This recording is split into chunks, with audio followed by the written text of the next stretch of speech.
शुभ प्रभात। भगवान ने एक बहुत अद्भुत कृति बनाई है और वो बनाई है मनुष्य की। प्रकृति में जो चीज भी ब्रह्मांड के अंदर नजर आती है वो हमारे अंदर भी नजर आती है, मनुष्य में भी है। और मनुष्य का जिस प्रकार ये शरीर है और सबसे जो छोटी इकाई है उसका नाम है सेल। वैज्ञानिक कहते हैं सेल सबसे छोटी इकाई है, लेकिन सेल के अंदर भी और भी बहुत सारी छोटी इकाई हैं जिनके अंदर हमारे क्रोमोसोम भी हैं। जब हम अस्तित्व में आने के लिए मां के गर्भ में आते हैं तो पिता के और मां के दोनों के समान मात्रा में 23 क्रोमोसोम, जिनको क्रोमोसोम कहते हैं, एक क्रोमोसोम अपने आप में बहुत कुछ होता है। ऐसे 23 पेयर क्रोमोसोम एक जगह इकट्ठे होते हैं और वो जब उस इकट्ठे होते हैं तब वहां से व्यक्ति का जीवन यात्रा शुरू होती है, यानी वहां से प्रारंभ होता है हमारा जीवन। वो दोनों क्रोमोसोम के स्ट्रक्चर को जब खोल के देखा गया तो वो दोनों ही दो भागों में विभाजित थे, यानी एक एक्स क्रोमोसोम हो या वाई क्रोमोसोम हो। ये दोनों ही क्रोमोसोम को जब खोल कर देखा, यानी 23 पेयर्स में से हर क्रोमोसोम को खोलकर देखा तो उसकी अपनी अपने आप में एक अद्भुत रचना उनको नजर आई और उन्होंने उसके ब्रह्मांड को देखा। और वो क्रोमोसोम इतना अद्भुत नजर आता है। हम देखते हैं ना शरीर में हमारे बाल कैसे हैं, हमारी नाक कैसी है, हम गोरे हैं या काले हैं, हमारी हाइट कैसी है, हमारे शरीर का गठन कैसा है, हमारा व्यक्तित्व कैसा है।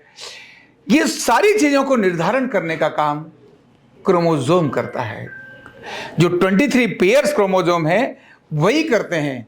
जब उनमें से एक क्रोमोसोम जो 21 नंबर का क्रोमोसोम है, जब वो किसी कारण से डाउन हो जाता है या कम हो जाता है या डुप्लीकेसी हो जाती है, तब उसको डाउन सिंड्रोम के नाम से, बीमारी के नाम से जानते हैं, जिनको आपने देखा होगा मंगोल इस प्रकार के चेहरे ऐसे निकल कर आते हैं। ये जो क्रोमोसोम जो पूरे शरीर की रचना करता है, पूरे शरीर की रचना करता है।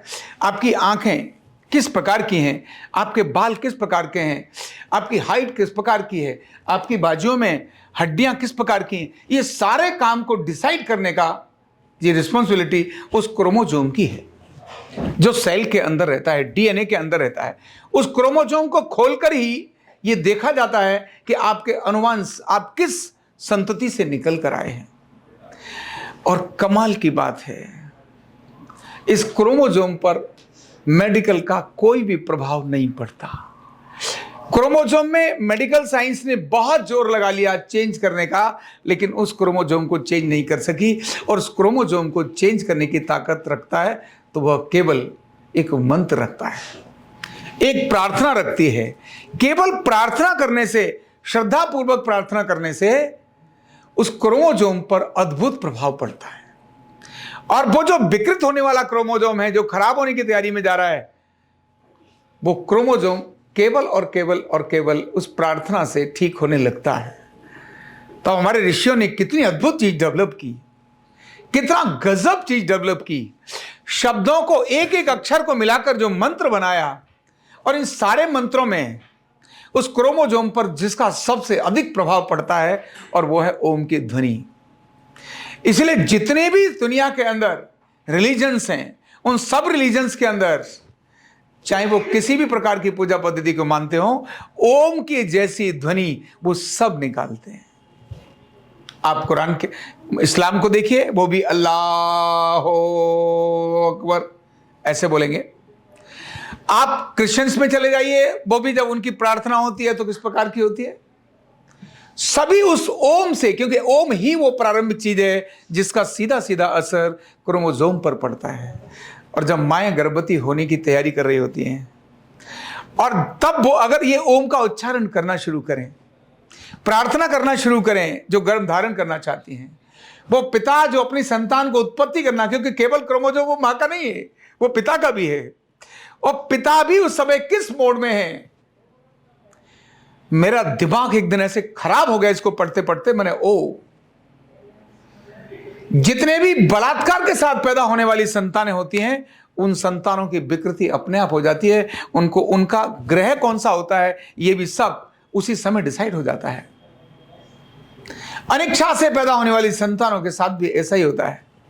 दिन में पैदा होने वाली संतानों के साथ भी ऐसा ही होता है। दिन में उन्होंने काम वासना को संपूर्ण किया और उस समय पर गर्भधारण हो गया, और वो संतान होती है वो भी एक अलग प्रकार की हो जाती है। ये सारे विचारों के साथ लेना देना है।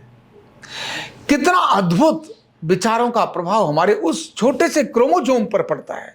जो क्रोमोजोम साइंस को पढ़ते पढ़ते आप साइंस के अंदर क्रोमोजोम को डालिए, पता चलेगा क्या करता है। कितना अद्भुत चीज है वो।